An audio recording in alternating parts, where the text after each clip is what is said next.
Welcome to the YouTube Foul Play channel, you dirty bastards. Well, thank you so much there. Thank you so much there for your introduction there, Mr. Kratz. It doesn't happen to be your birthday by any chance, is it, Mr. Kratz? Your birthday Well, chance? it just might be. Well, thank you very much. Come on, everybody. Okay, never mind. Happy birthday, Susan. Thank you, Rhonda. There you go. Fantastic. Well, look, guys, welcome so much, and a big happy birthday, of course, to Susan.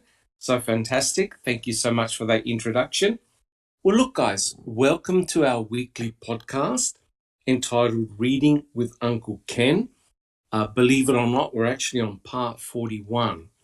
And I'd like to welcome all our panel members and, of course, our listeners who are in chat. Thank you so much, guys, for your support.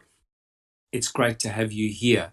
As you know, what we're doing is we're reading specific passages from Mr. Kratz's masterpiece. And at the moment, we're on chapter 14, entitled The Aftermath. And I'm Dr. Silkman, and I'm from the Foul Play team. Welcome, guys. Welcome. It's great to be here. Now, if you like what we do, please subscribe to our channel.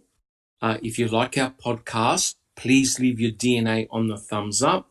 And of course, your feedback is very important. If you like us as a team to work on a specific topic or answer specific questions, please, guys, let us know. We're here to serve you guys, and we're so happy that you can join us today. All right, guys. Well, look, before we start the podcast proper, I'd just like to say a few things. Look, our thoughts and prayers at the moment are with Bibi, who's not doing too well at the moment, and we wish her all our love and hope for a speedy recovery. Our thoughts and prayers are also with Alice and also with Sapakop, and we hope that they return to full health and they can join us on our regular podcasts and be part of the Foul Play team. They're very valuable members, and we miss them dearly, and fingers crossed for a speedy recovery for all of them. All right, guys. Well, look, before we actually start the podcast, what I'd like to do is to introduce our panel members, tell us how you're going and what time it is and which part of the world you're from. First of all, we have inexplicable Susan. Yes, coming to you from cloudy, cold southeast Kansas. It's 3:13 p.m. And I'd also just like to remind everybody that today is the 6th anniversary of the debut of Ma'am on Netflix. Wow. Happened on my birthday. Well, isn't that good timing or what? Easy to remember. Yeah. Exactly. Thank you so much, Susan. Next, we have Jack61, and welcome back, Jack61. Thanks so much. Appreciate that. I was really, really sick as a dog for well over a week, whatever it was. It was not COVID, but it was a really bad cold or the flu or whatever. But yep, it's all gone now. So, awesome.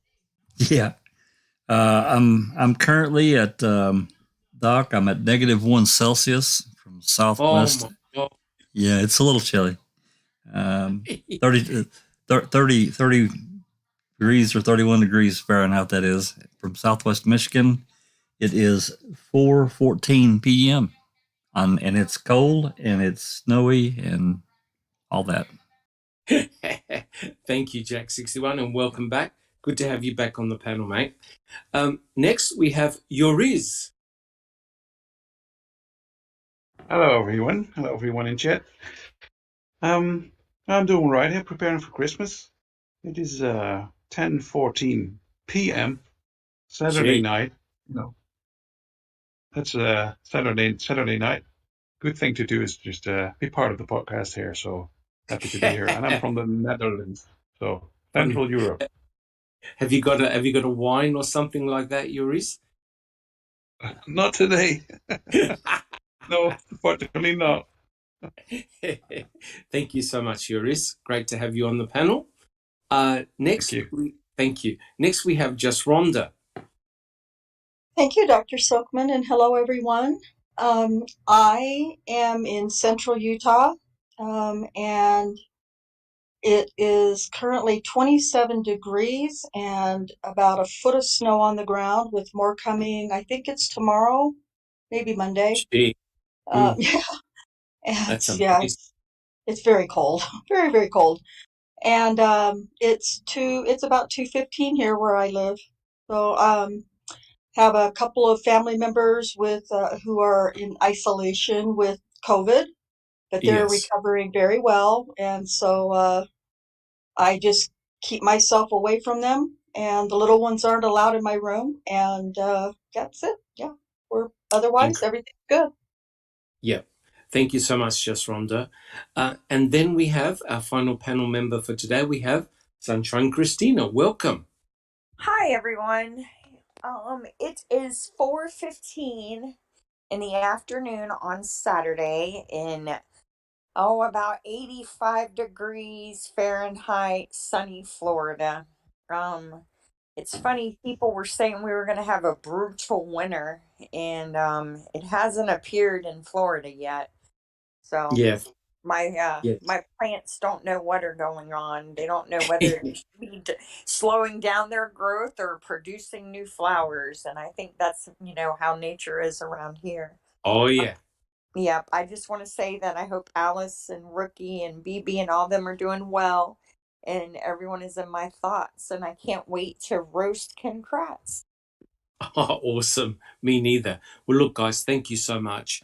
And it'll be a little bit remiss of me not to say our thoughts and prayers are also for all those people that suffered in the US with those terrible, terrible tornadoes. That was, of course, I saw it on the news, and the devastation of those tornadoes, the complete, utter devastation of just towns flattened and people have lost their lives. Just a shocking, shocking thing. And, our thoughts and prayers are with those people and their families, of course. And we hope that, in time that they can recover and rebuild the community. Unfortunately, there are parts of the United States which are very, very prone to devastating tornadoes. And it's Mother Nature. You just can't beat Mother Nature. Mother Nature can be very brutal. Well, look, guys, my name is Dr. Silkman, and I'm from Adelaide, South Australia. It's about 16 degrees Celsius here, and it's around about 10 to 8 in the morning on a Sunday. So, look, guys, welcome. It's fantastic to be part of an international panel. And what we'll do, guys, we'll start the podcast proper, and we'll continue reading our chapter. We'll try and go for about an hour and a half today. We'll see what we can do. And just to let you guys know that next week we won't be having a podcast because it's, that guy with the big red Santa suit just happens to come around once a year. And so we won't have a podcast next week. But I'm sure we'll be back in the new year to continue our work. And we thank you guys for your fantastic support. Well, monitoring the chat today will be just Rhonda. So if you have any questions, please put them down in the panel and we'll try and answer them during the podcast. Fantastic. All right, guys. What we'll do, we'll make a start. So what we're doing is we're reading specific passages from chapter 14, the aftermath. Now, I just want to warn people that, look, Ken Kratz doesn't muck around. He doesn't mince his words. And again, some of the things he writes about, particularly Stephen, is very, very disturbing. So keep that in mind, guys. What we'll do, we'll make a start. I quote, Stephen didn't have a specific woman in mind, of course. Teresa Horbach just happened to fit the template of his fantasy. This fantasy woman wasn't meant to stand in place of Penny Bernstein. She was a proxy for every woman Avery had ever felt wronged by. The murder was what he felt he was owed for the 18 years the state of Wisconsin took from him.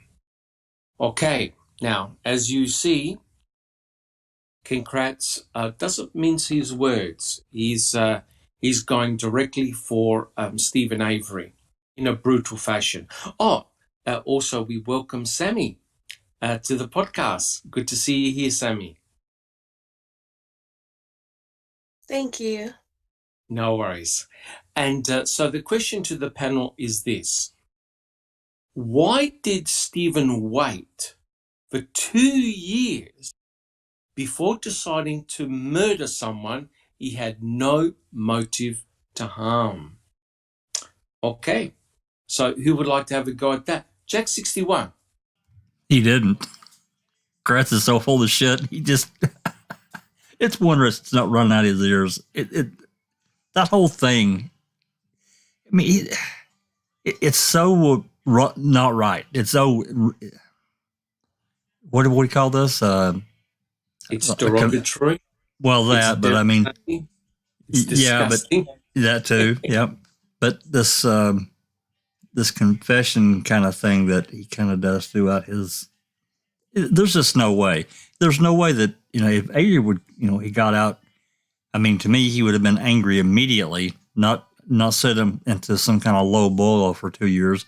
He's waiting on money. The depositions were going his way. Correct. He stood to get millions out of the deal. No way, Doc. Mm-mm. Correct. And it's, this goes to show the dangers of when you write things down in a book, because there is a possibility that Stephen Avery will be exonerated. It might take a few more years, but, words like this are pretty bad, especially when one considers what he wrote. So basically he had in his mind a woman that he wanted to kill, and it just so happened that Teresa Horbach fitted that particular fantasy. Susan, do you have a comment? Yeah, it's so stupid.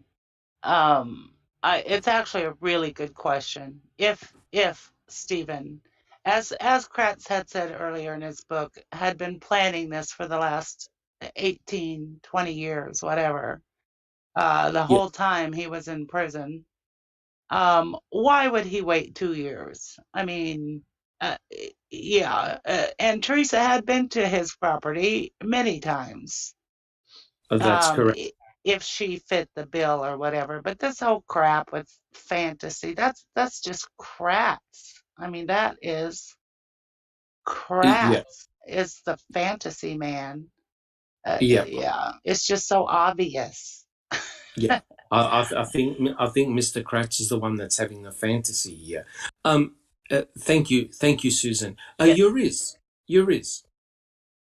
Yeah, I think the Kratz is completely forgetting that Stephen has got a girlfriend all this time, right? Yeah, Jody. That's correct. Apart from the fact that at one point she went to prison for the DUI thing going on, but they were having as I've understood from all the records, they have an amazing sex life going on, so he has nothing to worry about.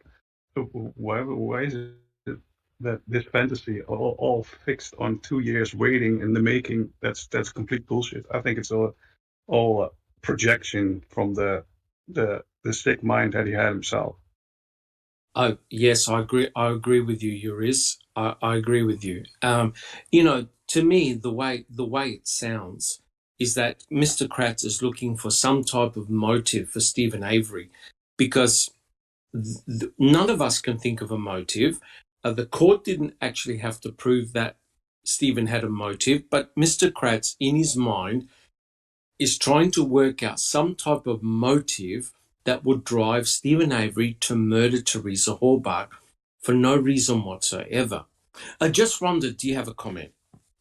I do. Can somebody refresh my memory when he filed his case, his suit against the October 12th, 2004. 2004? So he'd been out of prison for not quite a year, right? A little At over that a point? year. Correct. Little over a year.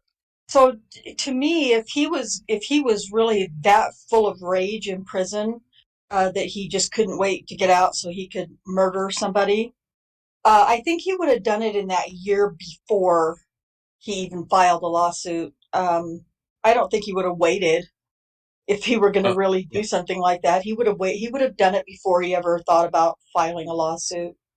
My opinion. 100% agree. And if you remember, the actual reporters were there when he was released, right? And he had a big smile on his face. I think he had his daughter with him, his sister with him, and there was a welcoming party when he arrived home. And you could see the look on his face. He was very, very happy. And he said, I remember on Making a Murderer, he said, all the anger in me left the moment I walked out of the gate. Right? So he left the pain and the anguish behind. He was very, very happy. He was proven innocent. He was exonerated. I would say that the very last thing on his mind was to harm anyone. He was very, very happy that he was released and finally proven to be innocent. Jack 61. Just one quick thing to add, Doc.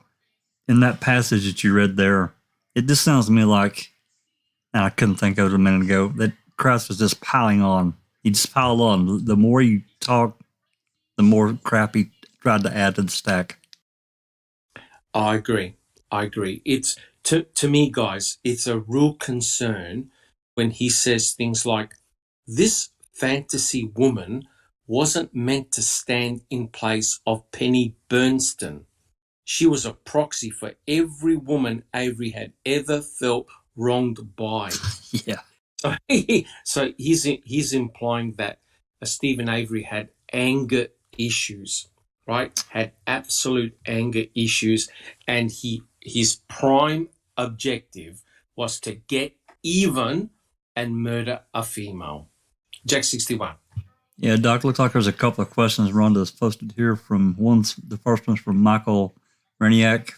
Manitowoc County has something of great value held over KK's head, or do we think he was paid for those deeds?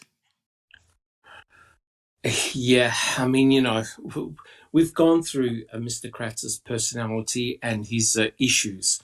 To me, he was a dangerous cocktail. There's no way he should have been taking on a case like this. And when he writes comments like this about fantasy this and fantasy that, to me, that's a great concern. I mean, remember, he was a senior special prosecuting attorney, and he's writing garbage like this within a book. It's going to be apparently consumed by the popular audience, right? And Mr. Kratz wonders why he has received so much criticism and negativity. I think it's pretty obvious why. It's the rubbish that he writes. It would have been more important to me if he had simply put, I see no reason why Stephen Avery would murder Teresa Halbach. In other words, just like the rest of us, there's no way we can think of any possible motive of why he would not kill, but butcher Teresa Halbach, right?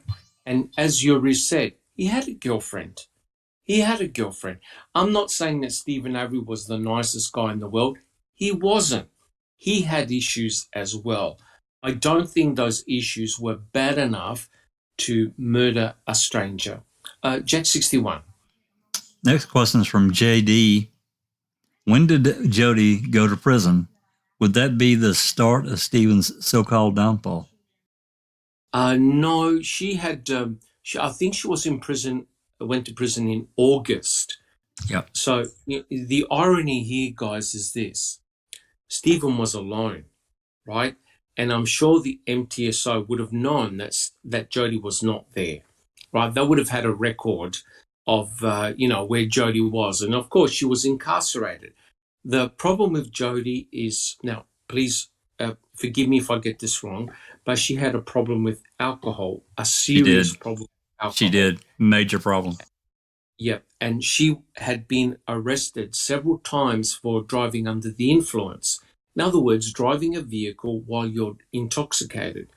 And this infuriated Stephen Avery because, for a start, it's extremely dangerous driving while under the influence. You can kill yourself or you can kill somebody else. And of course, she kept on going to prison. And so I think she was sentenced for 9 months, I think the last time. And of course, all the phone calls are recorded. And Mr. Kratz was definitely listening into the phone calls. So they knew that Jody was in prison and Stephen was by himself. Jack 61. Got a couple of comments. First one's from Mr. Jinx thinks, how many women could have wronged him in his life when he had been in prison for a good majority of his life? Yeah, that's a good question. Yeah, correct. Look, sometimes if you haven't got anything to say, it's best to say nothing. The problem with Mr. Kratz is that he cannot help himself. And again, I can't keep thinking about embedded confessions here, because he talks about this fantasy woman.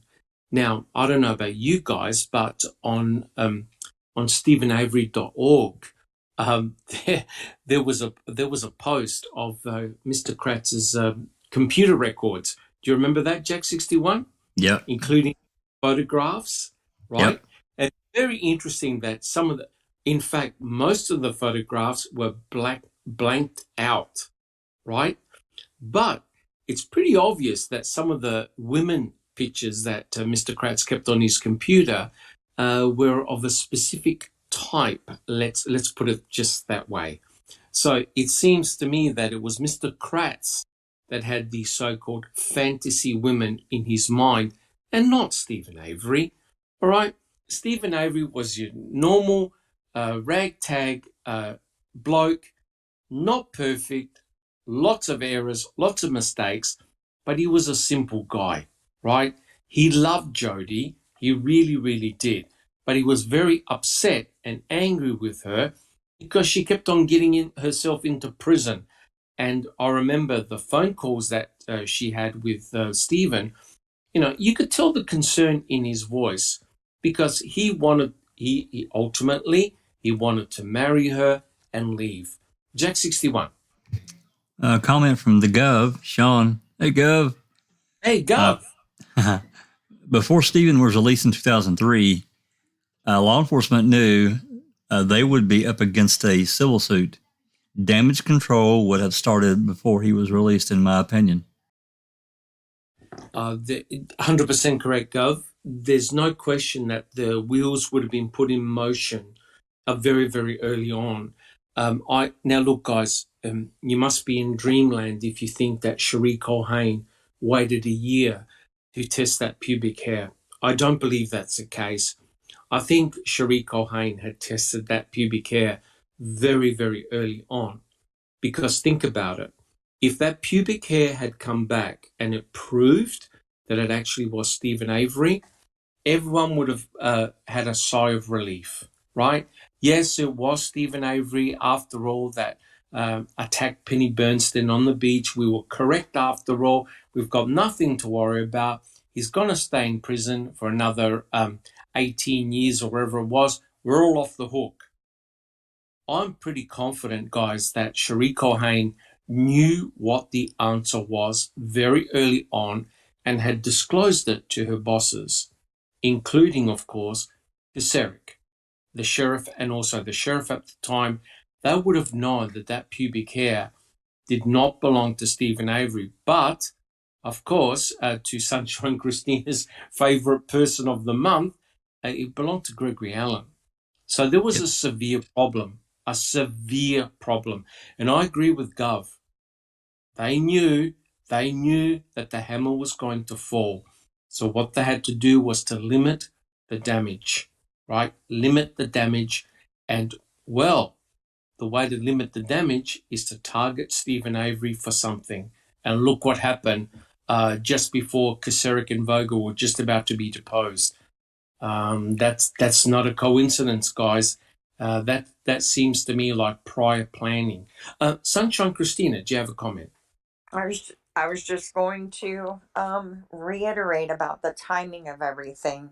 I mean, it just doesn't, life doesn't work like that unless it's helped along, right?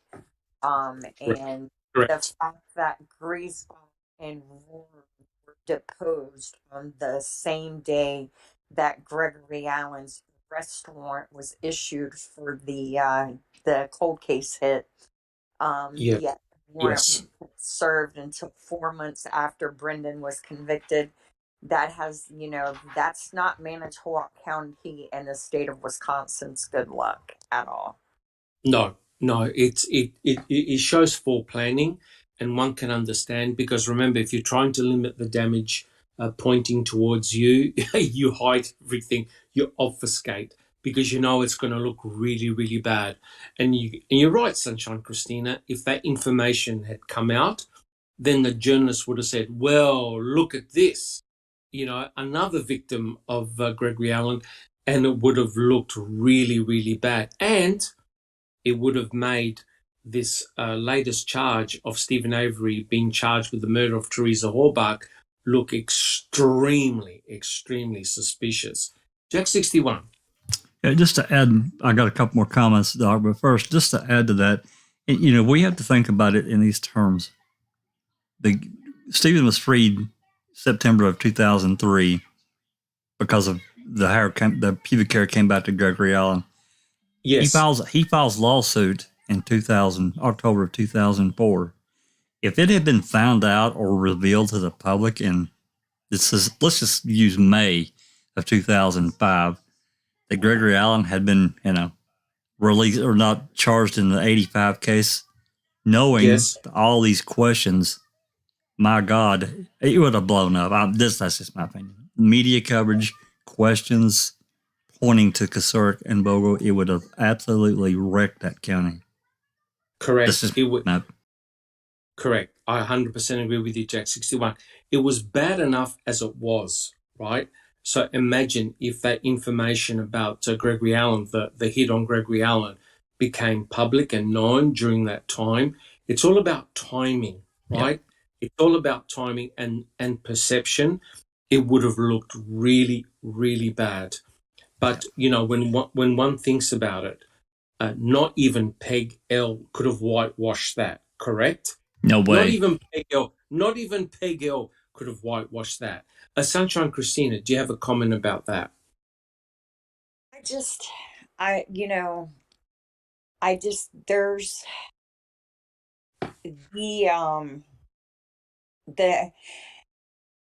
don't know. No, I guess not. Sorry. No.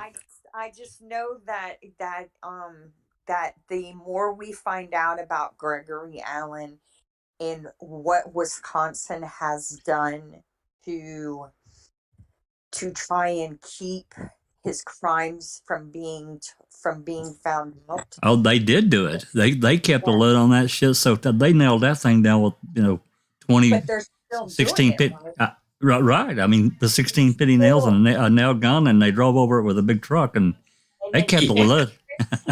Listen here, in 2015, they're still making choices to try and limit the exposure of Gregory Allen's victims to the world, right?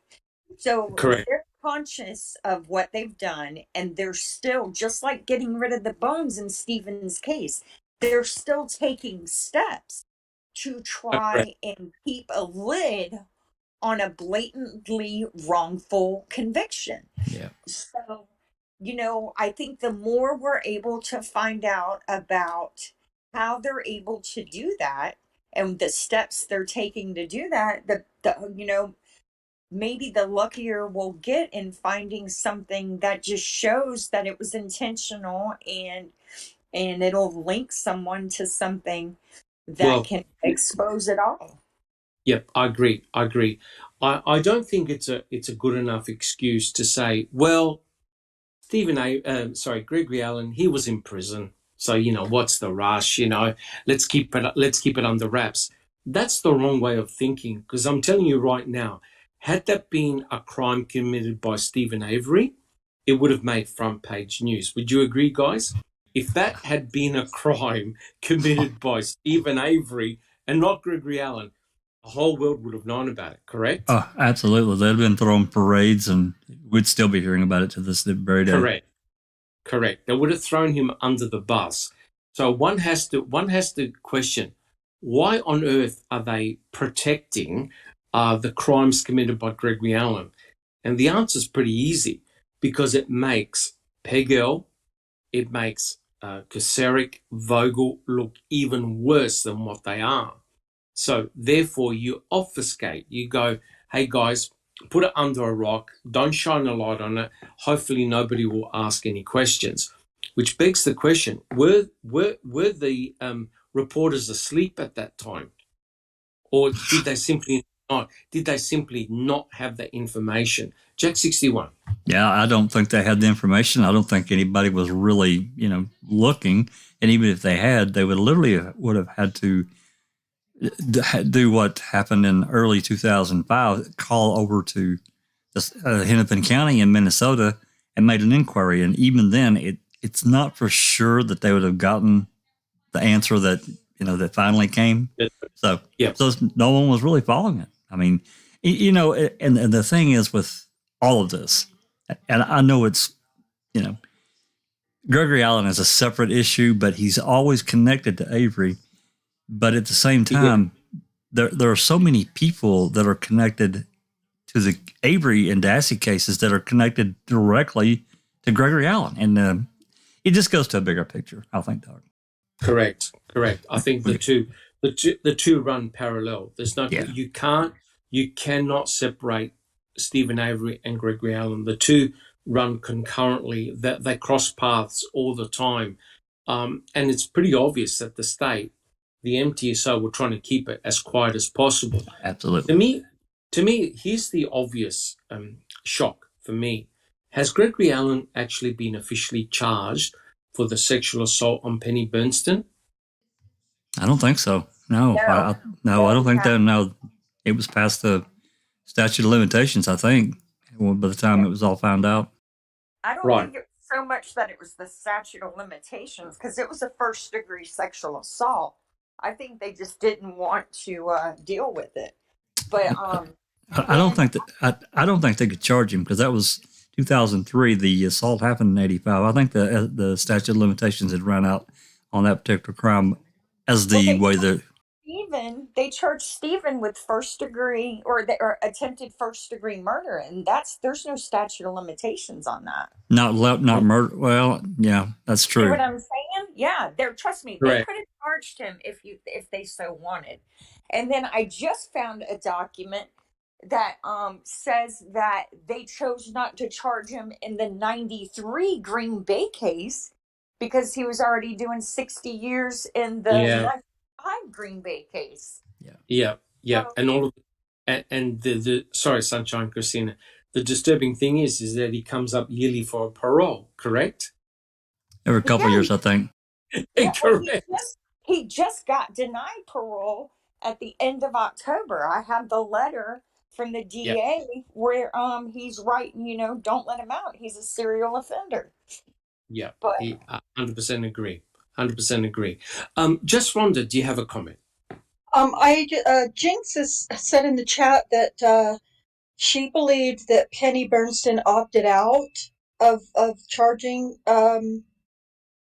Gregory Allen, and so that she didn't want to have any part of that. And I have no reason to doubt that at all. But I didn't sometimes.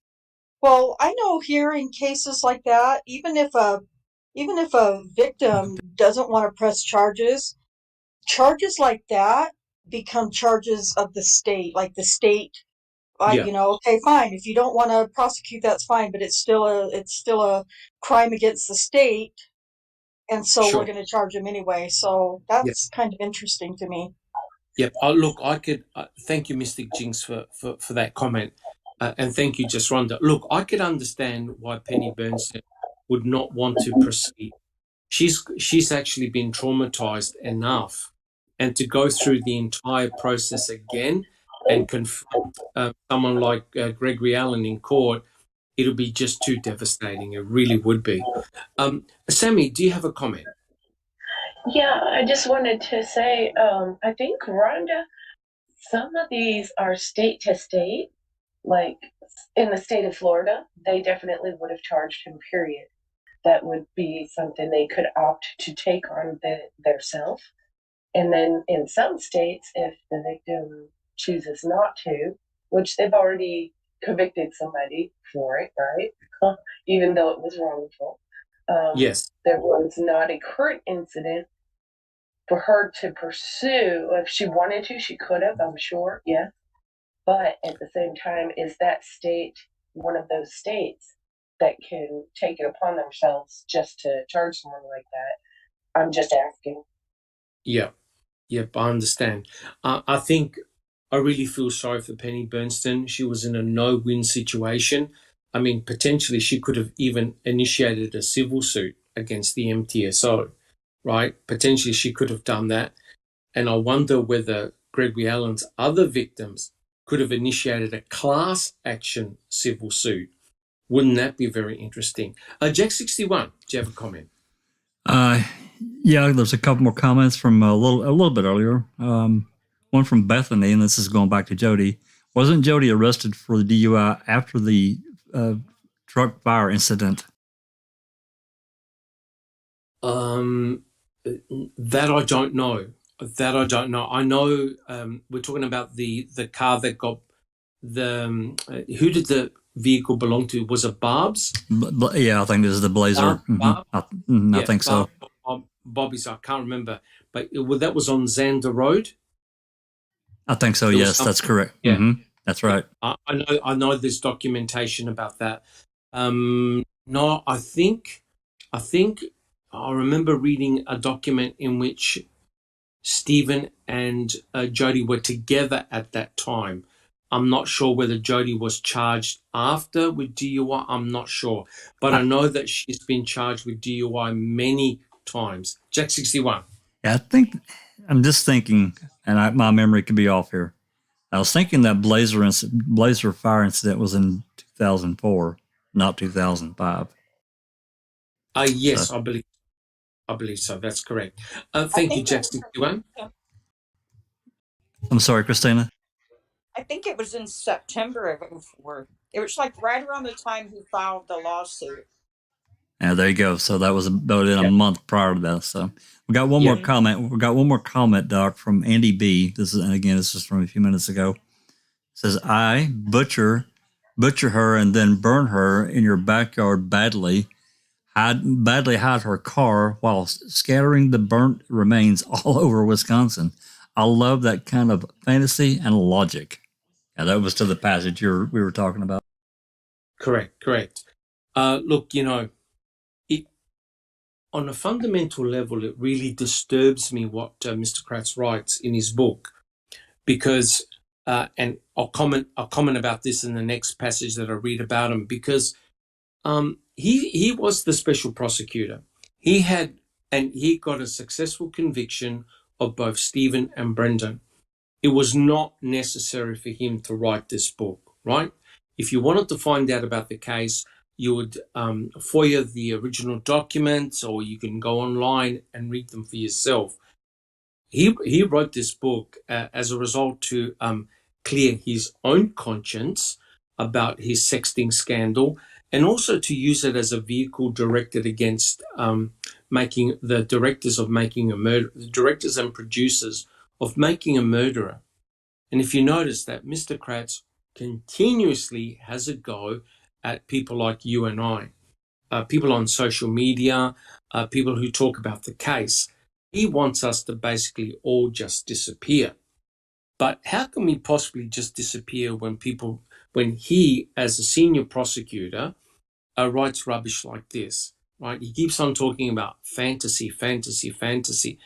I think Stephen Avery was rooted very much in reality. He knew exactly what he was doing. He had a very simple job. He helped his brothers out on the salvage yard. He worked all day. And he knew, because if you listen to the phone call between himself and Jody on the 31st of the 10th, he talks about, he knew he was talking about a big payday and big money coming towards him, right? Coming towards him. He never bragged or anything like that, right? He had no concept or idea of what it was like to have millions of dollars coming towards him, right? Because he was always concerned for Jody, her health, her spending habits, and Stephen was good enough to pay all of her accounts, right? Because Jody kept on racking up phone bills and bills for medication, and Stephen kept on paying them.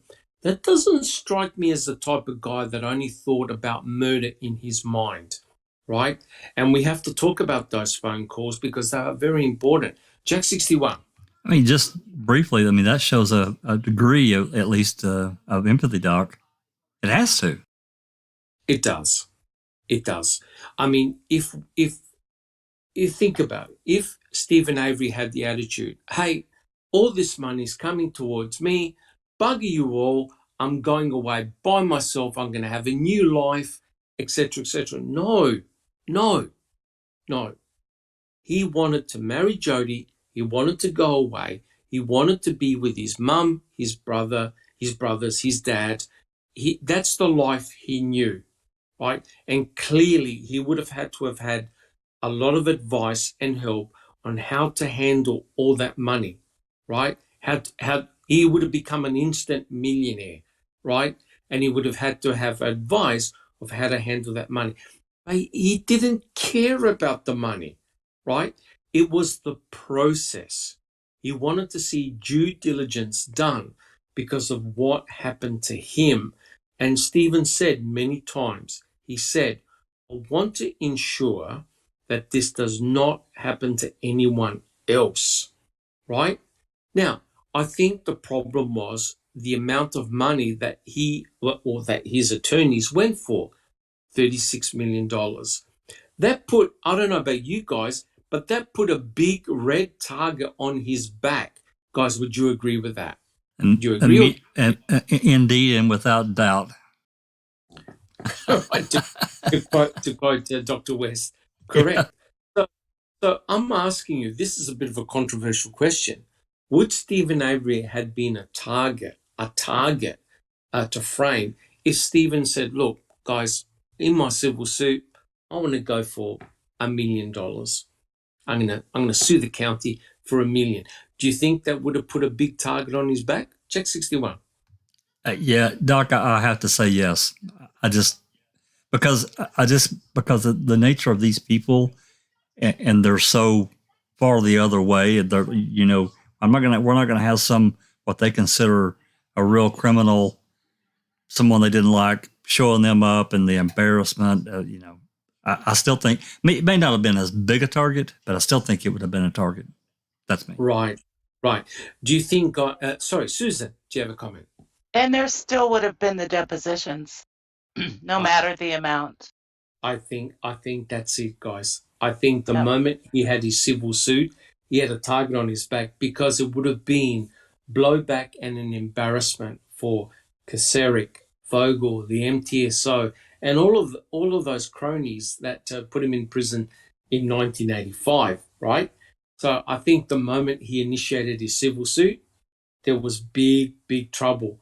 And I think the state were going to pay him $25,000 for being in prison, wrongfully in prison, right? Until Gundrum decided, no, it's got to be $25,000 per year, right? Is that right, guys? I believe so. Yeah. That's what I thought. Yeah, So there was definitely an increase. That sounds right, but I can't remember the exact number. But it was far more than what their standard payout correct, was. I think correct. it was 400,000 that he was That's correct. supposed to get from the state. Yeah. That's right. From the start, no matter what happened, there was a check waiting for him for $400,000. Sunshine Christina.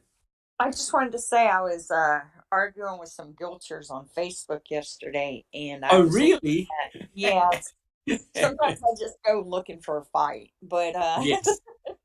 I was No. looking into statistics on wrongful convictions, and I came across a graph in Wisconsin. Now I don't know if they had it when Stephen was released, but they have a financial reparations for wrongful convictions now. They're Right. one of the states that do. So yeah, and I remember thinking, I wonder if this is because of Stephen, because they're going to try and limit the liability, right? Correct. So, Correct. But you see, to me, guys, this is it comes back to the basic questions, right? I mean, I've seen, and you guys have seen many, many documentaries and read many books about false convictions, people being in prison for a huge amount of time, and then suing the state, civil suit, etc., getting payouts of millions and millions of dollars. So the problem is this: the state or not even the prosecuting attorneys, because they've got immunity, but the state pays a heavy price for getting a wrongful conviction, right?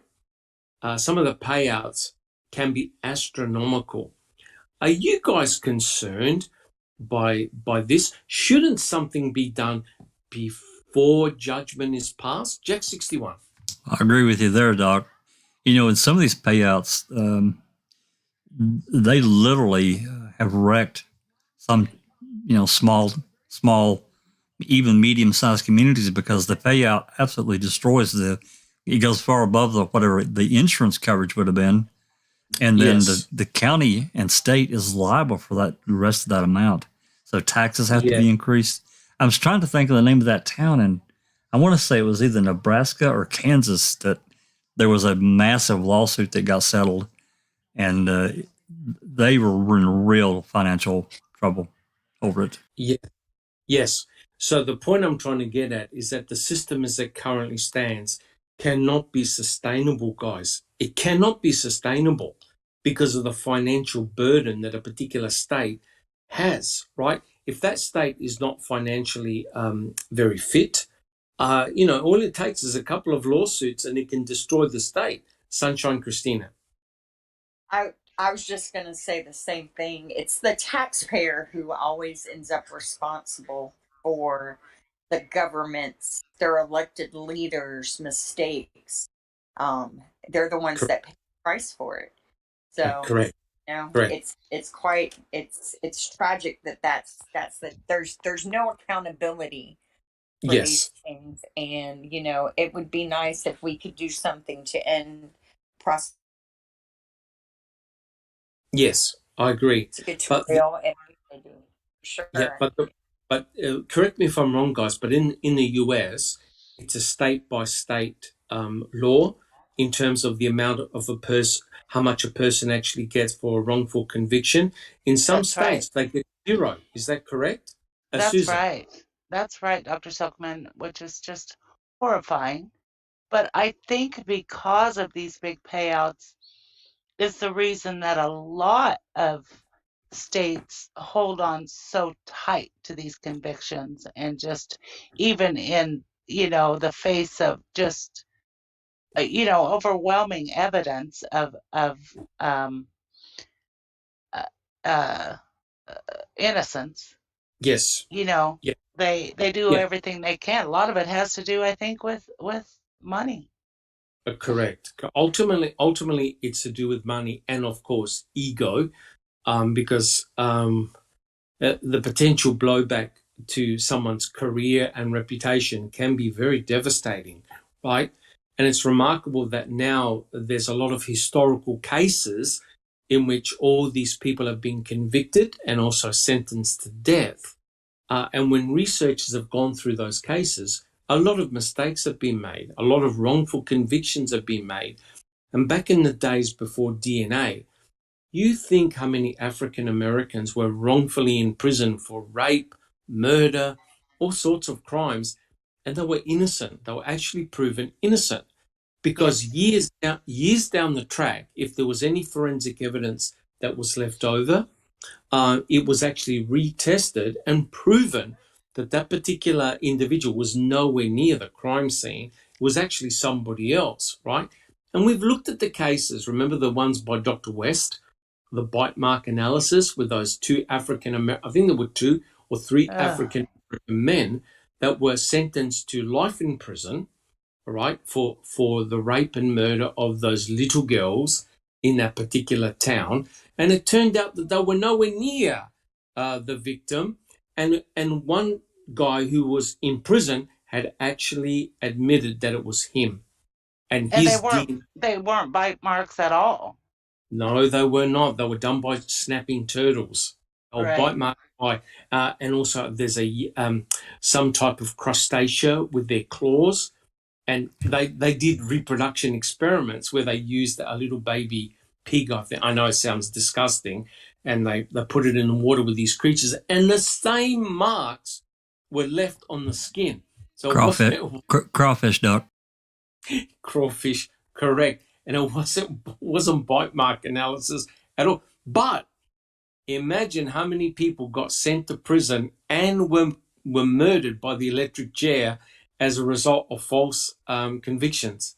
So you've got to be very, very careful. Susan, do you have another comment? Yeah, I was just going to say, you would think that the states would do everything in their power to change things so that these don't happen in the future. But they just fight against it. It makes no sense. Because we just every day there's another one, Correct, another exoneration. I mean, they happen all the time.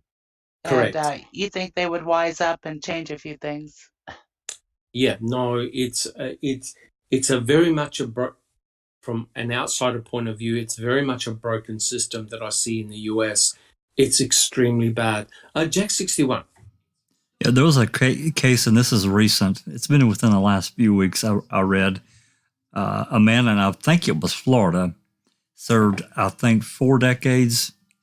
He gets out, and of course, he's going for a wrongful. I mean, it was a definite wrongful conviction. So he goes Yes. to try to collect some compensation for it. However, because he had a couple of misdemeanors prior to, and they're unrelated completely to this case. Yes, I heard about that one. Yes. Yep. Unrelated to that, but they were misdemeanors nonetheless. He wasn't eligible to draw anything for these 4 freaking decades of being locked up. Complete madness. Correct. Yeah, I'm telling you this, the United States criminal justice system, I don't know, it's cracking apart. It really, really is. And you see so many stories now. It's amazing how many historical cases are being done. And it's actually very, very scary. There's simply not enough resources to go through all the potential wrongful conviction cases. That's a scary thing. Stephen, I know it's going to sound a bit funny, but he was actually very lucky. He got the services of the Innocence Project back in 2002, 2003, because apparently they get like several hundred letters a week from prisoners saying, look, I'm innocent, please test my case. Some prisoners, of course, are indeed guilty, right? But there are many others that have been wrongfully convicted. It's a terrible blight on the system, I'm afraid.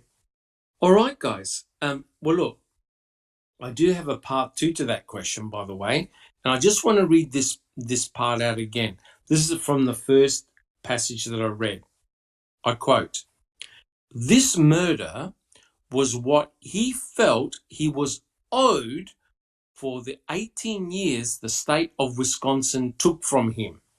And so my question is, why did Stephen initiate a civil suit for? I mean, think about it, guys. if he felt that a murder was owed to him, why not just simply commit the murder?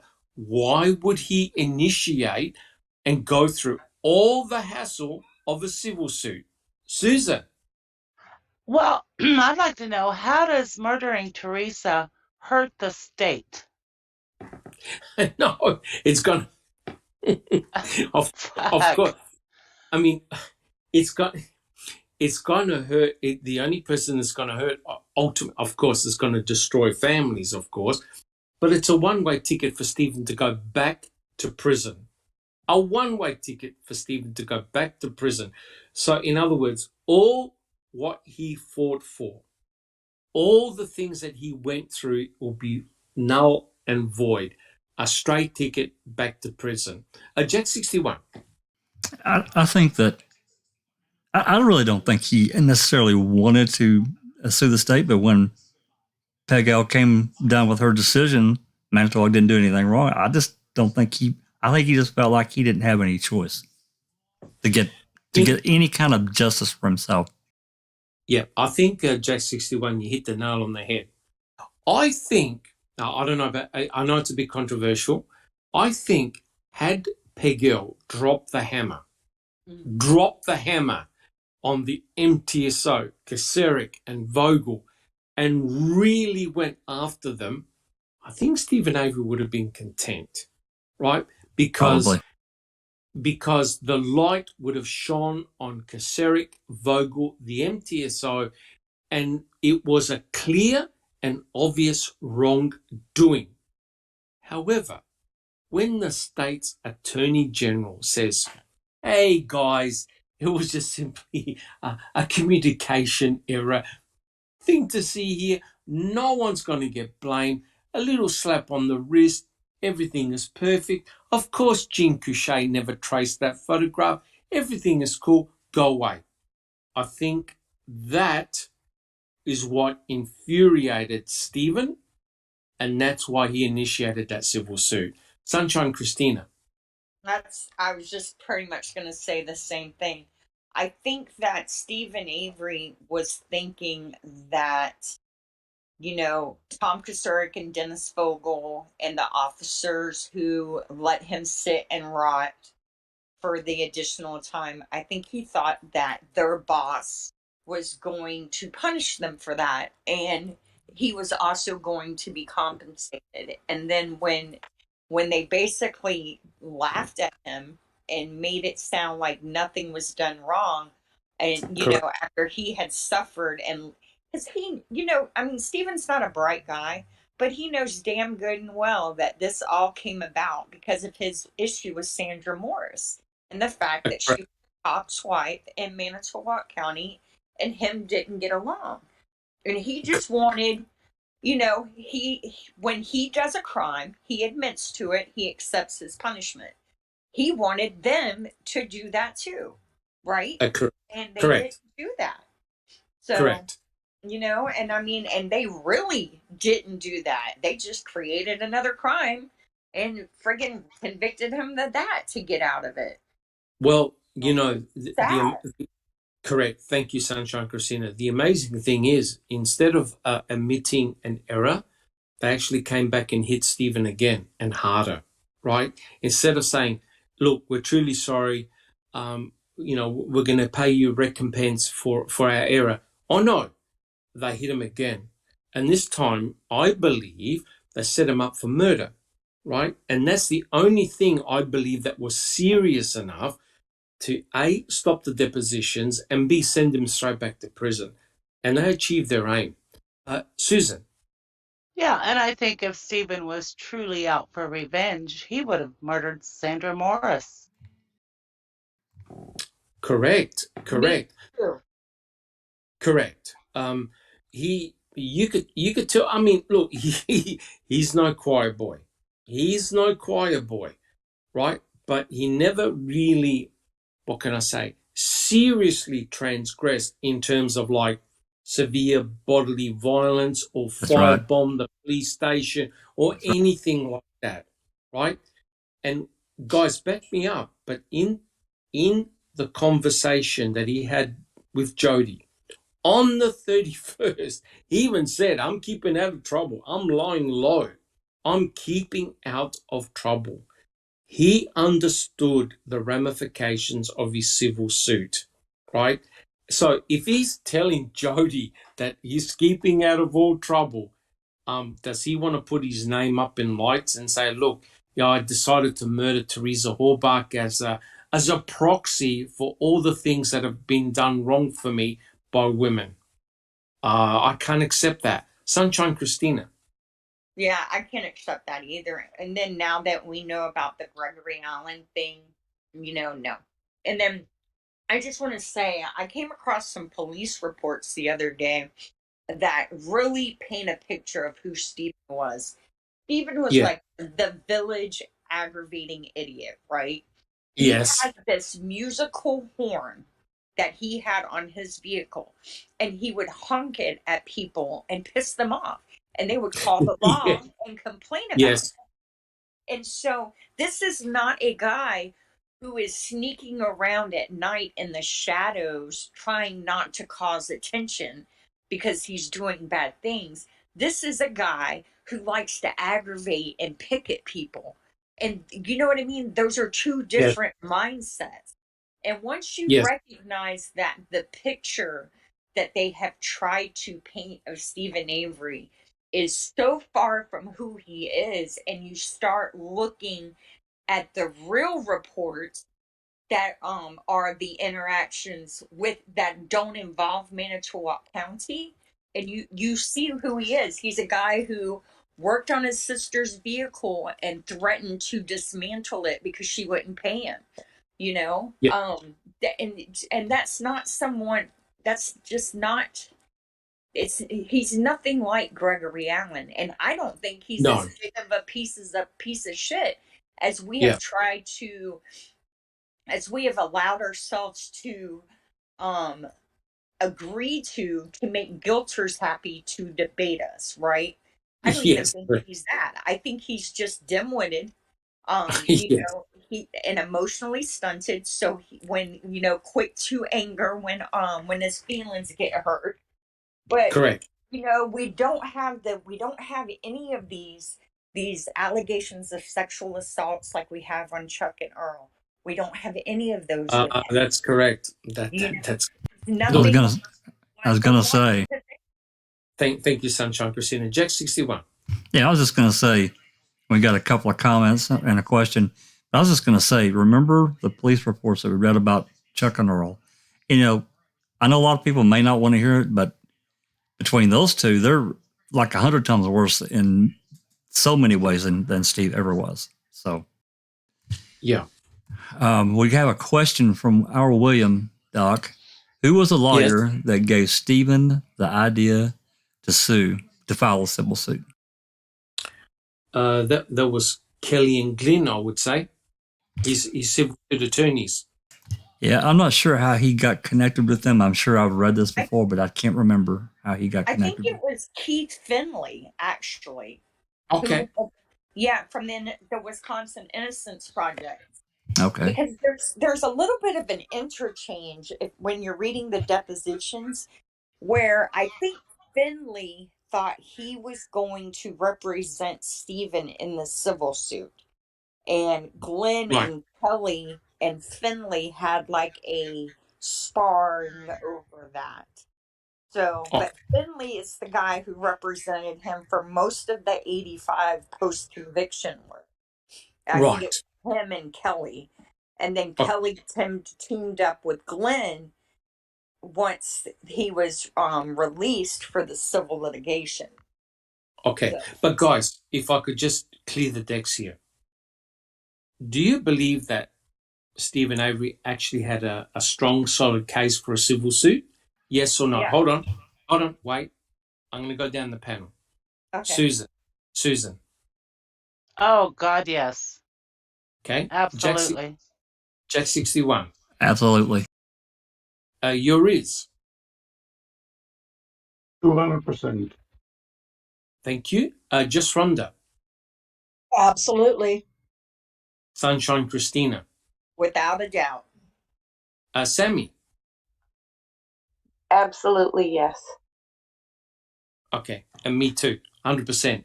So his foundations for a civil suit were 100% legitimate, 100% legitimate. And the mere factor that he was strategically targeted by Kaseric and his officers, all the while protecting Gregory Allen, is just, I've never seen that before. It's unique to me. I've never seen anything like this before. Jack 61. Comment from the Gov, Sean. He says Stephen was never a serious criminal. He was a minor offender who was getting his life on track at the time of the 85 case. And with that, with the exception of him getting really angry and blowing up at Sandra Morse, I agree with that totally. Correct.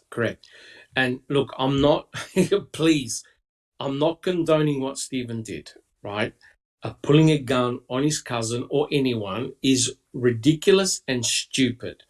But that's the way Stephen Avery, his mentality works. See problem, this is the solution to the problem, right? Which is completely and utterly wrong. And I believe if he was sentenced for 6 years in prison for doing a stunt like that, he would have served it, right? He would have served it. The bigger question is this: what initiated Sandra Morris to keep on spreading these rumors about her own cousin to others in the town? What initiated that? Jack 61. Yeah, I can't answer that particular one, Doc. I really don't know why she would. She was a barfly, no doubt, but I don't know. I just think that, like we've talked about before, that it was Alan that was doing the flashing. She mistook it for Stephen because of it. It's possible. Because there could have been, and probably was, some kind of family rub, I'm guessing, internal that we don't know about. Yeah. And don't forget, Stephen's own uncle was in the MTSO, Ireland. So he knew all about law enforcement. So it seems like a stupid thing to try a stunt like that. Susan, do you have a comment? I think Stephen's a little worse than we're making him out to be. I mean, I know he wasn't convicted of anything, but the babysitter alleged that he tried to rape her or raped her, and his ex-wife, said that he beat her several times. So I don't think he's quite just just a petty criminal. I think, Yes. it's a little worse than that. Oh, no question. I can't condone that, right? Stephen Avery would not be the type of guy I would ever want to be friends with. But the question is this: did he actually murder and rape Teresa Orbach? No. Right? No, and I don't think he ever would. I don't think he's that, Right. I don't think he has that in him. Yeah, I mean, we're talking about taking someone's life here, right? Let's be blunt. And the question we're asking is, would Stephen Avery be capable of doing something like this? Mr. Kratz says yes, because he fantasized about it. So he fantasized about this woman he was going to get even with. So he decided to wait until there was a paper trail leading directly to him to commit this crime, right? He had Teresa Horbach come to his property many times. He had other photographers come to his property many times. He never displayed any type of behavior like this. And I'm sorry, but appearing in a bathrobe, in your own property, I don't think that's a crime in Wisconsin. Correct me if I'm wrong. Sunshine Christina. I just want to say something about the allegations inexplicable Susan spoke of. Those allegations were written by officers without benefit of audio tape. The alleged witness who allegedly made those statements did not sign the statement saying they said those things. Oh, yes. And if you look at the police reports, of that time, there's only one have I come across of an allegation of Stephen assaulting Lori. And it was the night before he had court with Sandra Morris, a call from his mom to Two Rivers Police Department. I'm sorry, a call from Lori's mom to Two Yes, Rivers because Lori called her upset and she was afraid that Lori was getting hurt. The cops responded and didn't find anything wrong. So I personally believe that they created fictional reports in the 85 case to make Stephen look guilty of a crime he didn't commit. And I think that's what they did in this too. We just don't have any police reports from that time period correct. substantiating crimes they're alleging occurred 20 years previously, right? Yeah, but So also I'm going to give the benefit of the doubt to the yeah, guy who has been set up multiple times by crooked cops. yes, That Yeah. doesn't mean but I want him. Okay. I don't want him to come to my house or anything like that. Right. But yeah, I'm just saying, I'm not gonna. He's had his name slandered enough by people who are way worse than him. And yes, so, me personally, I'm not going to do that. But I understand. I understand the desire to do so because the allegations made are pretty horrific, right? yes, But Yes. they are. I I, think I, that if Manitowoc had a chance to pin those crimes on him when they occurred, they would have jumped at it. And we yes, just don't have documents saying that they happened. Yeah, Um, yeah. that's true. I mean, Thank I you, know that thank you, that Sunshine. he Susan. wasn't he wasn't charged or anything like that. So yeah, it just I don't know. Yeah, Because but remember now, Judy Dvorak created a yeah, brutal yes, created that report saying that Stephen was seen in the vicinity of where an 11-year-old was kidnapped and that's assaulted. it. And That's yet, it. That's exactly what I was going to say. When Ramona Marcel is questioned under oath about it, she has no clue what Yeah, she allegedly said. She said the that's correct. conversation never took place with her mother-in-law, and the conversation never took place with the cop. And Yeah, So, also, fabricated, totally yeah, fabricated. So yeah, yeah, yep. yeah, and also Stephen Avery was accused of putting a chain around the necks of his children. that was his way of looking after his kids. And then when I think it was Dvorak was challenged, or someone was challenged, they said, "I never said that." Yet all these comments are appearing in reports. So all of a sudden, Stephen Avery was being blamed for everything that was happening, right? Including the rape, the sexual assault of that young girl. It's pretty obvious that they were targeting Stephen and they wanted to put him away for a very long period of time. Jack 61. Comment from Cherie, I don't recall. She says maybe Sandra's branch of the family looked down on Stephen's branch of the family because they ran a junkyard. And I don't think that's right, but I know that happens to some families, and you're absolutely correct, Cherie. Yeah, 100% correct. I mean, if you think about it, just 1 second, Sunshine Christine. If you think about it, if you look at the geolocation of where the junkyard is, it's bang smack right in amongst all quarries, right? And it's pretty obvious that the Avery salvage yard is probably sitting on some very important minerals and stuff. And I believe there was a report done many, many years prior that the wind in that particular area is particularly strong. And what they wanted to do is to use that part of that land for a wind farm, wind turbines. And there are photographs that show all these disassembled wind turbines very, very close to the salvage yard, because studies have shown that it's a perfect area to generate electricity and power. The problem is there's a junkyard, right? So it's bang smack in the middle of quarries. And I'm sure Redon would love to get his hands on that junkyard and mine it for what it contains. So, yeah, I mean, but that's more of a political type of thing. But there's no question that Stephen Avery was being severely targeted. And at the same time, they were turning a blind eye to Gregory Allen. That's a scary part. All right, guys. Well, look, we've nearly spent over an hour just answering one question, hour and a half answering one question. So, guys, are we happy to continue with question number 2? We're all good? We're all good? All right. Yep, go for it. Okay. Yeah. So, guys, here's question number 2. I quote, I believe that in his mind, he killed Teresa Horbach the day he went to prison for a sexual assault he didn't commit. And he killed her every day for the next 18 years when he lured her to his trailer on October 31st, 2005. It was neither a crime of impulse nor of logical calculation. There was no thought to potential consequences.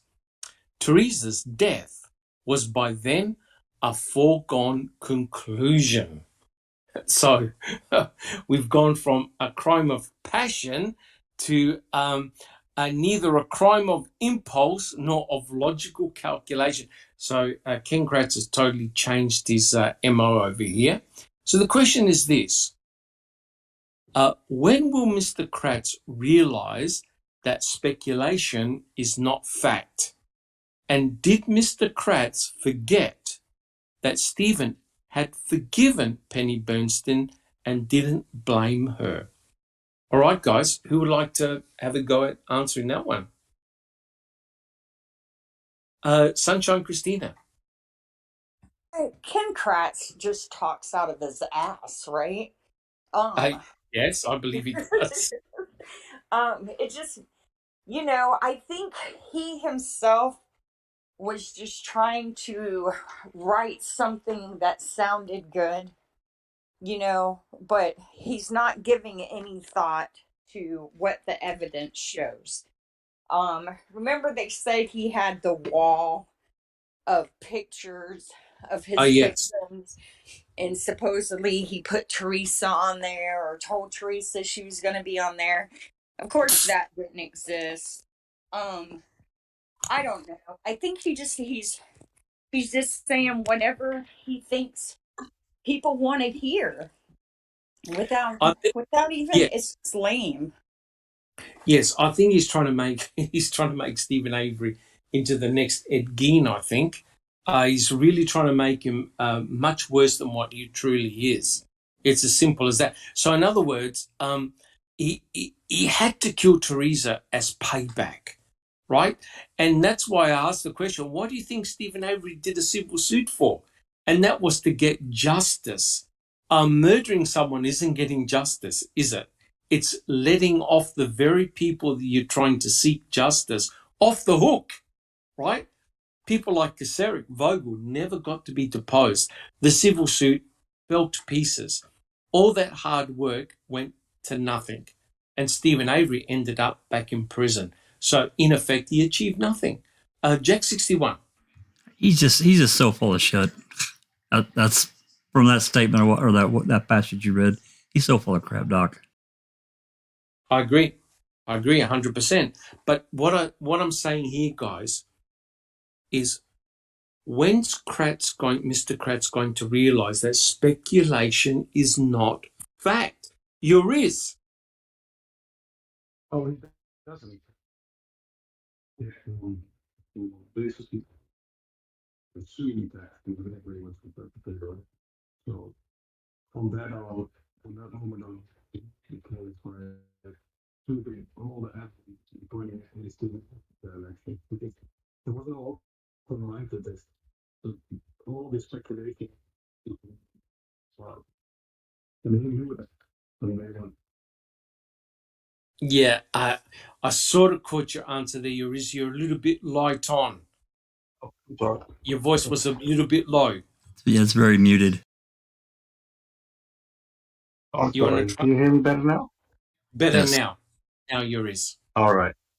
Yeah, I was saying, Ken Kratz has been assuming this from day one that Stephen Avery was the perpetrator, and the speculation is all on his part from that moment on. Correct. Do you hear that? Yes, I Yeah, do. and from that moment on, he made the case. He made the case by suiting all the evidence, pointing it towards Stephen Avery. He didn't come up with an open mind at all. No, 100%. We know this by the key, by the Hoodlad's fault and by Brennan's confession, which was also planted, of course. So everything was made. Yes. So Correct. Thank you, he Joris. points it away from himself by saying, speculation. This was it was all 100%. he ever done. Yep, 100% agree, Joris. A very, very good point. Susan. This just brings a horrific picture to mind of KK laying in his sex den, Oh, no. thinking up all the things. Don't go that there. Don't go there, Susan. Creating this fantasy in his mind. It's just unbelievable. How does he expect anyone to believe any of this shit? It's just unreal. Well, look, let's think about it. And people have made this comment. He's a self-confessed narcissist. He's a self-confessed drug taker, right? He's also a self-confessed serial sexter, and he's also addicted to sex. Why would anyone believe a word he says about somebody else? I have Susan. to point out, he's also a rapist. Correct. Accused of being one, anyway. Correct. So therefore, people in glass houses shouldn't throw stones. And that's why I don't believe Mr. Kratz has got any credibility whatsoever, especially to write a book like this. It is completely ridiculous. I mean, he's 100% speculating here. And when you speculate, you can dream up anything you want without any evidence at all. That's extremely dangerous, right? And as I made the comment, Stephen Avery wanted to get justice. He wanted to get justice for what happened to him because he was wrong done by. Everyone on the panel, and I'm sure everyone in chat agrees, that Stephen Avery had the perfect grounds to initiate a civil suit against the county, Kaseric, and Vogel. We have no issues with that at all. He was within his rights for a civil suit. He paid his time. What he did to his cousin Sandra Morris was wrong. He was in prison. Stephen Avery, as a result of being wrongfully accused of sexually assaulting Penny Bernstein, in effect lost everything, right? People that have been in prison for all this long period of time, especially those that have been falsely accused, they tend to lose everything. Their loved ones, their family, their children, their self-esteem, their career, everything. So I believe that Stephen should have been compensated. And Mr. Kratz even had the gall to put in a passage from Colburn and Lenk saying, oh, yeah, Stephen deserved his money, as in a massive slap in the face, right? So this is what is bizarre. If Stephen went through the proper legal channels in order to receive proper compensation, right? Recompense for the wrongdoings done to him. Why on earth would he throw all that out the window and murder and butcher Teresa Halbach? Jack 61, make sense of this madness. I can't. I just, even at the beginning of the book, Doc, if you remember, he tried to justify and say, he had done, all these things that, he had done wrong in his life. And as some kind of justification for all of this stuff that he's writing about Avery that he absolutely doesn't know, and in most cases is not true. But got a couple of comments from the live chat, Doc. One is from Cherie, I don't recall. In Kratz's narcissistic mind, he proclaims it, so it's true. I agree with that. That's That's correct. Yep. And a comment from R. William, if you want justice by killing someone, then you would kill the cop who set you up the first time, not a random person. Look, that's 100% correct. Look, if he firebombed the MTSO or blew up one of the cars or did something to the police, then you go, he's directing his anger towards the MTSO. He's doing a payback. No, Stephen Avery went through the proper legal channels. He did the civil suit. Stephen Avery sat just about for all the depositions. He listened to what they were talking about, right? Do you remember, guys, with the Brendan Dassey post-conviction hearings? Remember that, Jack 61? The look on Brendan Dassey's face and his mum's face when all this shit came out about Kaczynski, Yep. Oh my God. and Kratz, how they were working together in the background in order to nail Brendan. Yep. Right? That's why you think about it. That's why Stephen Avery went through the legal channel in order to get compensation for what had occurred to him. Stephen Avery didn't go on a murderous rant in order to benefit Kaczynski and Vogel and the MTSO. Think about it, right? Yep. Why on earth would you clean up your act, shake hands with politicians, shake hands with the upper echelons in Wisconsin, appear on television, do interviews, clean up your appearance, look good, got all the depositions, only to butcher Teresa Halbach prior to Kaczynski and Vogel deposing themselves? Jack 61. Tell us. Yeah. Is this madness or what? Absolute crazy. No way. No fucking way. No. No. Nope. I agree with Susan. Birthday girl. I completely agree with her. Now, I mean, look, I know guilters will keep on saying, yeah, but what about this and what about that? Logically, it makes no sense at all. Mr. Kratz is saying, well, that's because we don't think like Stephen Avery. Wait a minute. Stephen Avery went through proper legal means. He didn't ring up the press and said, oh, look at this and look at this and look at this. He was represented by two civil suit attorneys, right?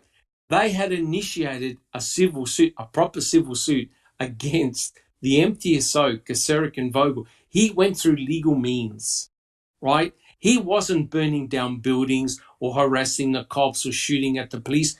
He did none of that, right? And all of a sudden, Kratz is saying, no, throw all that out the window. He butchered Teresa Halbach. Guys, for what possible reason would he do that? According to Mr. Kratz, is because he goes, there was no thought to potential consequences. Teresa's death, by then, a foregone conclusion. So in other words, Stephen Avery stepped out of reality and thought, no, I'm going to murder this girl. I don't know why, but I'm going to murder her just the same. And that night, he goes and has a hamburger meal with his mum. Now, can someone tell me, and Brendan Dassey puts on his clothes and goes to school with his brother in the morning as though nothing has happened. Can someone please put some semblance of madness to what Mr. Kratz is saying about Stephen Avery? Jack 61. He wants people to make this fantastical leap of crazy faith. I don't know. It's the wrong word, but this big leap of faith with him that, Stephen's such a bad guy. He just did this terrible crime. No way. I'll never believe that. Never. Yeah. This is the big issue. Yours. Yeah, it's all smoke and mirrors because he knows that there's no motive to be found anywhere. So he's just making things up, and he goes from A to B to C to D and back to A. So it's all bullshit.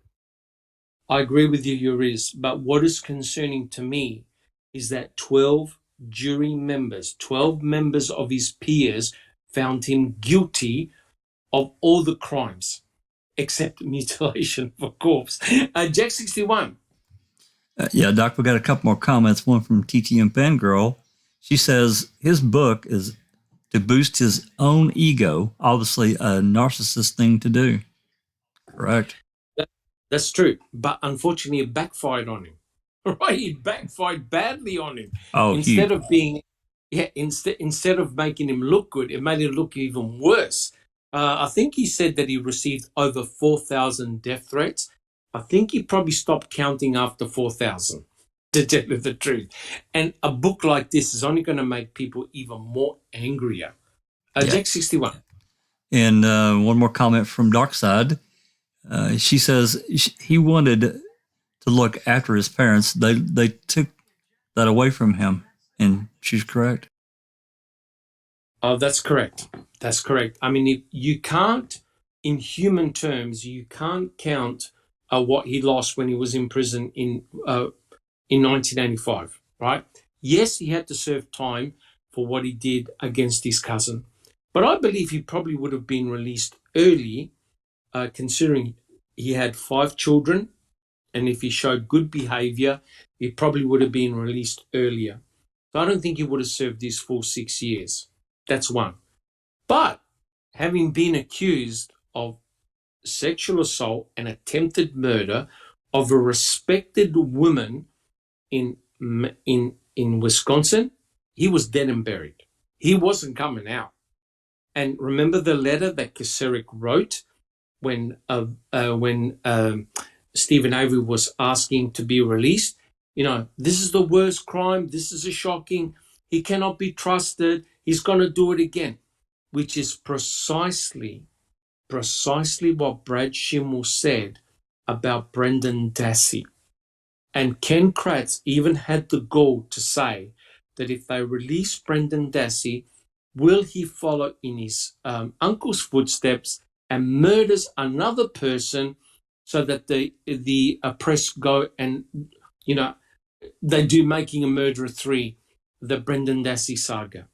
This is how demented Mr. Kratz is to even think that if they release Brendan Dassey, he will now take it out on a random female and murder them. Guys, what do you think about that? Jack 61. Yeah, that's Doc. When you said that about Making a Murderer 3, I apologize for taking a little off track here, but I remember because I was actually watching this. I was looking something up the other day from someone here in Discord, and I was watching that interview Kathleen Zellner did with. Is that Blunderstone? Yes, and she That was. That yes, was an excellent. It was great, yes. And she talked about one of the reasons that the state is fighting back so hard and denying everything is they don't want a Making a Murder 3 written or produced. I thought that was an interesting comment. That's correct. And so in effect, this is precisely why Colburn is suing Netflix.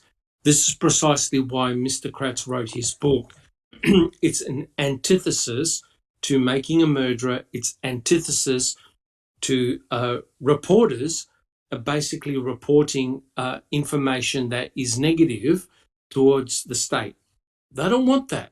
They want people like you and I, people in chat, to disappear.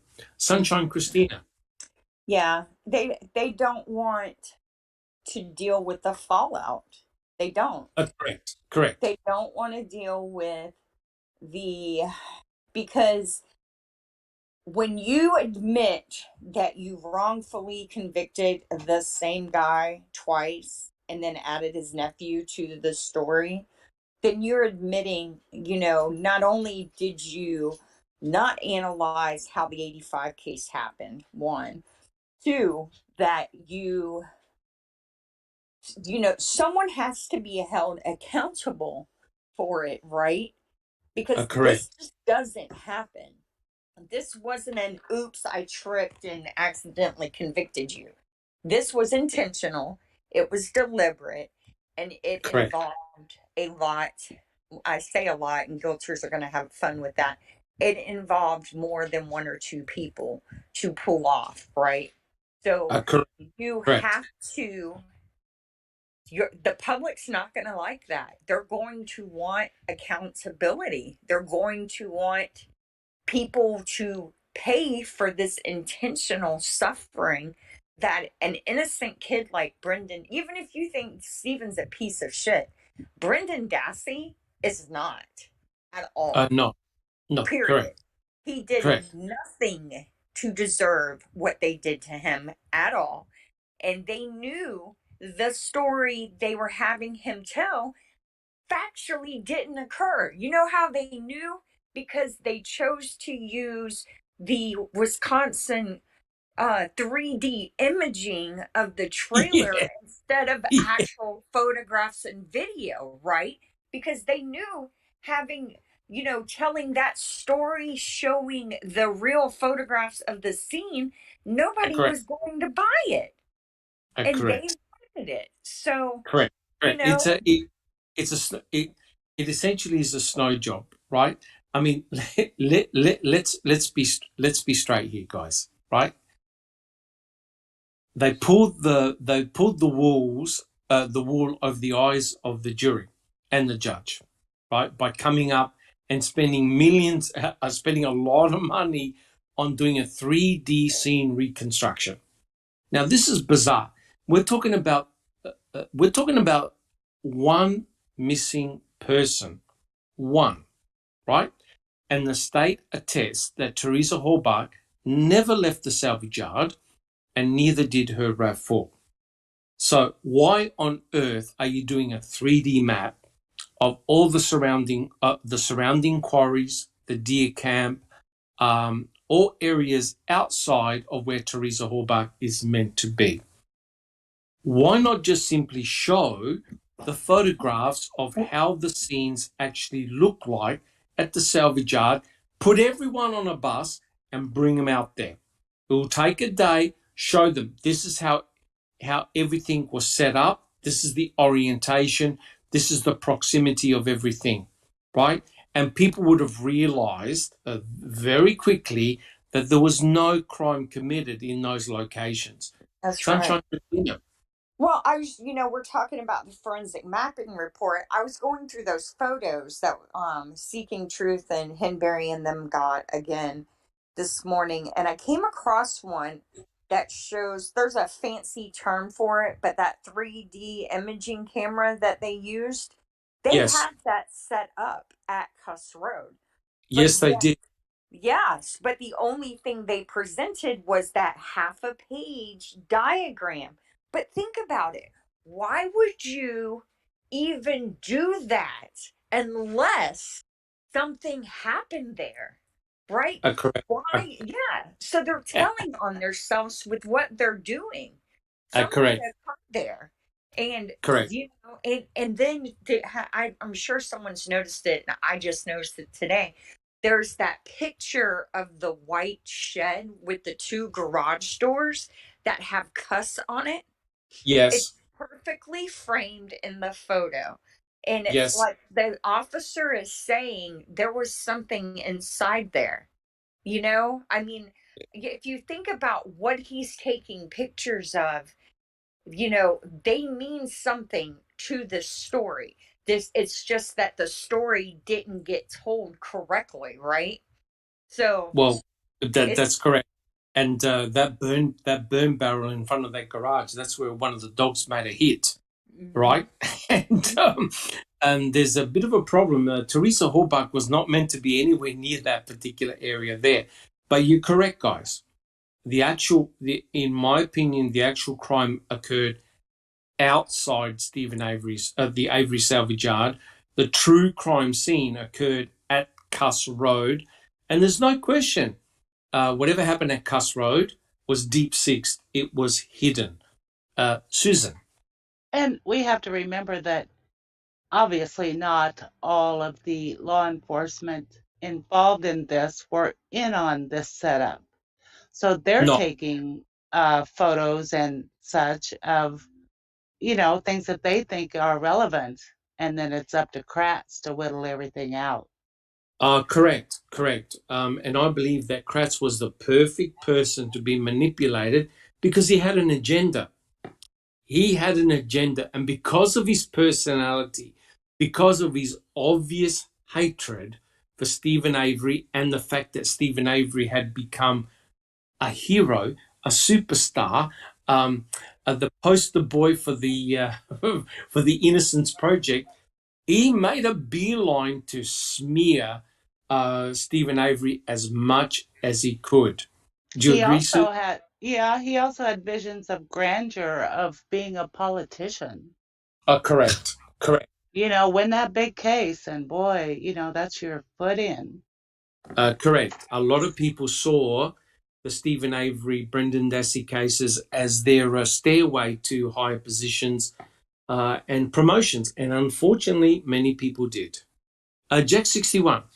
Well, first, boy, did he fuck that up.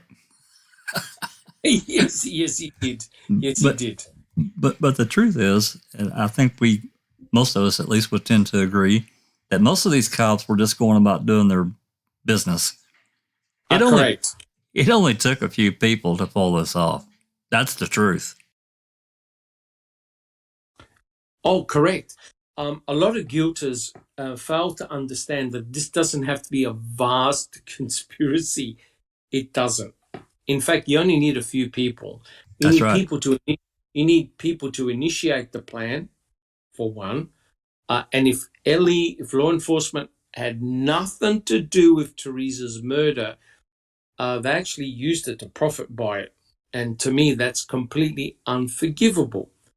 It's pretty obvious that the law enforcement knew pretty early on where Teresa Horbach had gone, right? They knew that she had visited Stephen Avery's property. So it just so happened that within a few days, everything pointed towards Stephen. The moment that RAV4 was found, the most important piece of forensic evidence is the Toyota RAV4, right? You can just about forget everything else because the Toyota RAV4 is the important crime scene because it contains Stephen Avery's allegedly blood and hood latch, the swab they got from the hood latch, and Teresa Horbach's DNA in there. So Stephen Avery has to explain what his DNA blood is doing in the victim's vehicle, right? That's very hard to explain. And the only way you can explain it, there's potentially two ways you can explain it. If Stephen Avery did not commit this crime, then everything was planted. There is one person who could rewrite the entire story. Two people, actually, who can rewrite this entire story to any way you want to swing it. And that is Cherie Cohen and Dr. Eisenberg. They're the two critical witnesses. One, Cherie Cohen, handled all the swabs, did all the testing.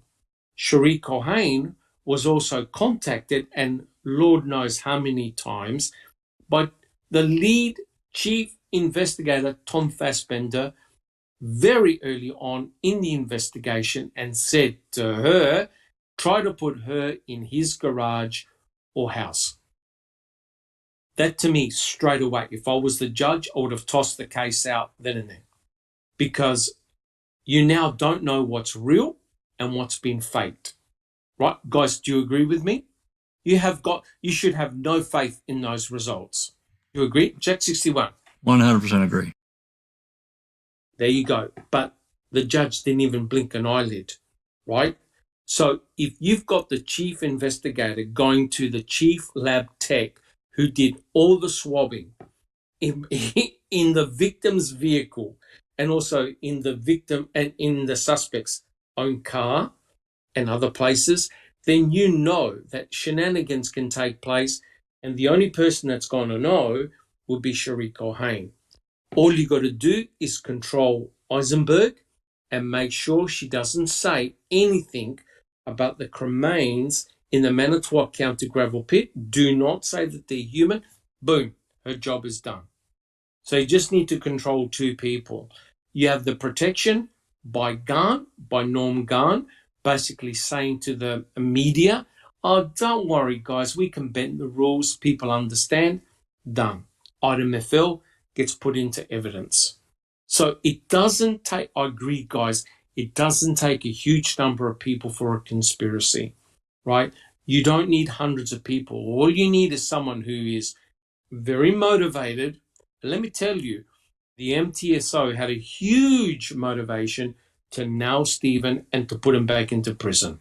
And it worked, guys. It actually worked. All right. Now, guys, we've been going for 2 hours and we've answered 2 questions. Are we happy to close the podcast at this point? Are we happy, guys?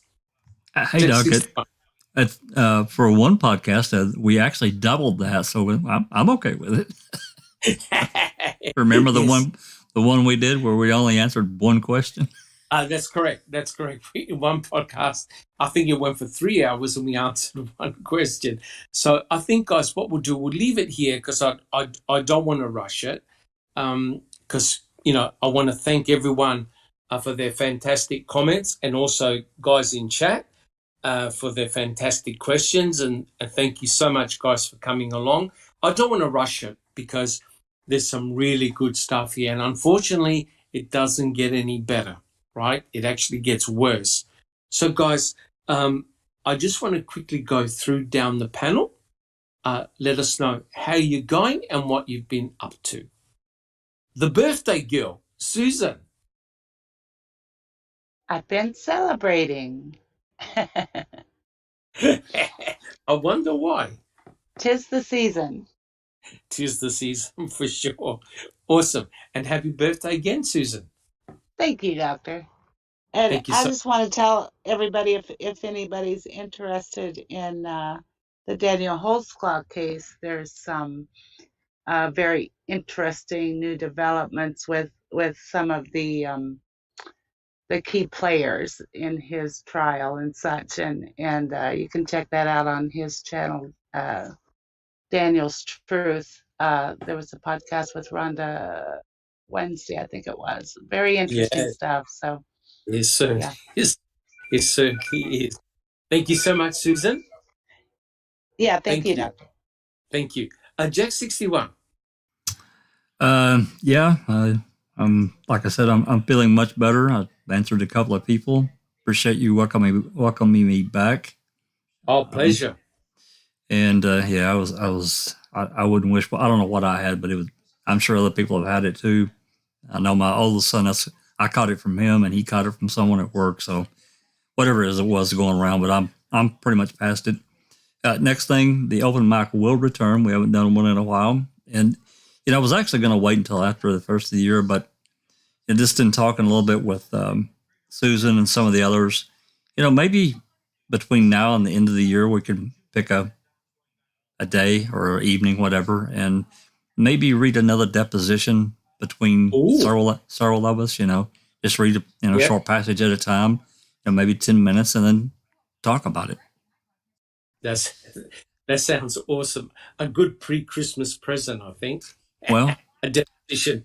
Yeah, because I would like to get them all read and out there so we can, put some of the larger pieces of the puzzle together, and so people can understand just how bad it was going for the state. So I'd like to thank everyone for coming and staying with us and being a part of our little world. Thanks, Doc. Fantastic. And good to see you back, Jack 61. Yuriz. Hello, everybody. Well, I've been a bit busy work-wise, so I had a little less time for the case, but that once in a while that happens. Just a bit more distance, but I'm planning to do some more in-depth researching in the near future. Awesome. We're due to go. Yeah. So Fantastic. looking forward to that. Yeah. So thanks everybody for being in the panel and in the chat. It was a good one. Yep. Thank you, so Dr. much, Silkman, for Yuris. hosting it. Thank you so much, Yuris, and a happy Christmas when it comes. Thank you. Same to you all. Fantastic. Thank you, Yuris. Just Rhonda. Thank you, Dr. Silkman. Thank you, Susan, as well, for sharing the news on the case that I'm working on, which is Daniel Holtzclaw. Even if you don't follow my channel or you don't, follow Daniel's case, I think if you watch my podcast, I linked it. I think that's okay, right, Dr. Silkman? Of course it is. Of course. Okay. I think if you listen to the podcast that I did last week, it will, at the very least, raise your curiosity. I think it'll raise blood pressure too. Even raise your blood pressure, yes. Did you get to listen to it, Dr. Silkman? Yeah, it's... I did. Yes, I did. I did. Someone was being a naughty boy. I'm sorry? Someone was a naughty boy. Oh, my goodness. A lot of someones were some naughty boys. Yep. One of the things that I've always, and I think that most of us who support Daniel have always been hoping for, and the same with Stephen and Brendan really, is like that one little thing, just that one little nugget that's going to blow everything wide open. And I think we may have gotten a nugget this last week. Awesome. So I just, if you haven't already, just please go to my channel where I've linked it, subscribe and listen to this podcast, and it'll definitely raise your curiosity, and it is pretty epic as far as Daniel's case is concerned. So that's what I've been doing. I've just been really, really digging into that even more. So that's been my week.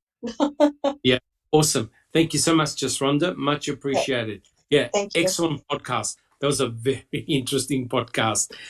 Thank you, Just Rhonda. Sunshine Christina. Thank you, Sunshine Christina. Hi, Dr. Silkman, and thank you. I wanted to mention that for those of us who are following Colburn's lawsuit, that his attorney Barker dropped the sanctions motion as long as Netflix dropped the "you're going to pay us" for having to even argue against sanctions. So that part got dealt with. So we're back on track in that case, if you want to call it that. I got a couple of new files, and I haven't had a chance to go through them. I had some family issues come up, and I kind of, just kind of scanned through them. So, but other than that, just getting ready for the holidays. My son, who's in the Army, made it home. Him and his wife drove with my grandson. They drove in from Texas. They're at his dad's right now, but they got in this morning. So yes. I'm looking forward to spending time with them, and I'm glad Jax is back to his old self, because I've missed him. And I'm going to, for those of you who watch the Crime Theory Exchange, I'm not going to do another episode until after the first of the year. There's not a lot of time between now and then for us, and with everybody in the holidays and all that. I'm just going to, we'll just continue on with that the first Wednesday after that. But other than that, just researching the case and trying to get Wisconsin to answer simple questions that should be available online, but yet they aren't. So typical stuff. It is. Thank you so much, Sunshine Christina. Very much appreciated. Sammy. Hi there. I just wanted to say that, this whole book is killing me. All of the crap coming out of him. I wonder what he's going to change it to next. But, whatever. I've been doing okay. Just recovering from a reaction to pharmaceuticals. Yes. Yeah. So, anyways, I'm otherwise marvelous. How have you been? I haven't been too bad. My foot ulcer is getting better all the time. It's actually showing some signs of healing, which is great. I just can't wait to wear normal shoes and go for a drive and a walk. But I'm doing all the right things. Trust me, guys. With me personally, I've been doing a lot of reading, watching documentaries, and I think I can't remember, it could have been Darkside actually, recommended a documentary called The Murders at Starved Rock. All I can say is, oh my God. Oh my God. If you get a chance to see it, make sure you check it out. It's called The Murders at Starved Rock. This was a triple murder that occurred, I think, in 1960. And the guy that was actually pinned for the murder was in prison for 60 years and he's just now been released. I think it was released last year, and they're doing forensic testing to either prove or not prove that he had nothing to do with the murder whatsoever. And it's interesting. Dr. Chris Palanek and his father are doing the forensic analysis on the material, which is very interesting. But if you have a look at the way the case was handled, it's very, very similar to all the crap that occurred to Stephen and Brendan in terms of possibly eliciting a false confession. You got to watch it. It's called The Murders at Starved Rock. Unbelievable. All right, guys. Well, I just want to say a couple of things. First of all, our thoughts and our prayers are with Bibi, Alice, Sapakop, and of course our condolences also go to Sunshine Christina as well. Life happens, and I want to personally thank everyone for their hard work and dedication to come together and do the podcast and still give out their free time and information to the general public and about this case and other cases. Foul play wouldn't exist, guys, if it wasn't for you and also for the people in our chat. It's awesome. I also want to say that because of Christmas, there won't be a reading with Uncle Ken, unfortunately, next week. We'll see if we can do it the week after, but I realise the New Year's is coming. So we'll see. We'll keep you posted. And I like to wish everyone a Merry Christmas and a safe and happy New Year. And guys, we'll catch up very soon. Thank you so much, guys. Take care. This has been a Foul Play production.